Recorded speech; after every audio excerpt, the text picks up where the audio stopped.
Joining me now, Jonathan Turley, George Washington University law prof and Fox News contributor. Jonathan, a constitutional crisis because as a special government employee, Elon Musk and two young computer whizzes are actually finally doing what the government should have done a long time ago, which is a real audit of what they do with our money. No, it is an amazing reaction. You have people all over the Beltway breathing in paper bags right now because the idea that you could bring in these people and they're going to sort of think outside the box. That's what Musk is known for. He's known for someone who rejects path dependence. He did that at Twitter. You know, they said he couldn't fire all those people at Twitter. He did that, and Twitter became more efficient, and the operations continued unimpeded. And that was against all the predictions that Twitter would literally shut down because it needed every one of those or most of those employees. So Musk is coming in here, and yeah, the terror alert in Washington is quite astonishing. But this idea that this is a danger to democracy is rather odd.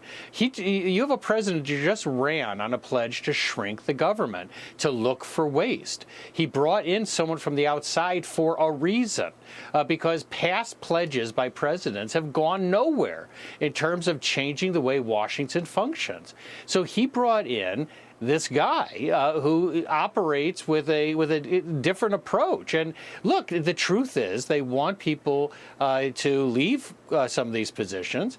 And as I said before, you know, the fact is that if you throw a badger into a crowded car, people are going to get out.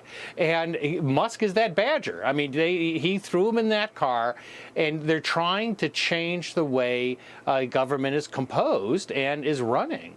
But the other thing, by the way, that you were correct on is a lot of what has happened in these court cases is purely speculative. Musk himself does not appear to have had access to this information. There's a couple of people. They have read-only access, according to the Treasury Department. But also, they were clever in a number of respects. They took a department, an office that was created by Obama in 2014. They've repurposed it, and they moved it under the executive office.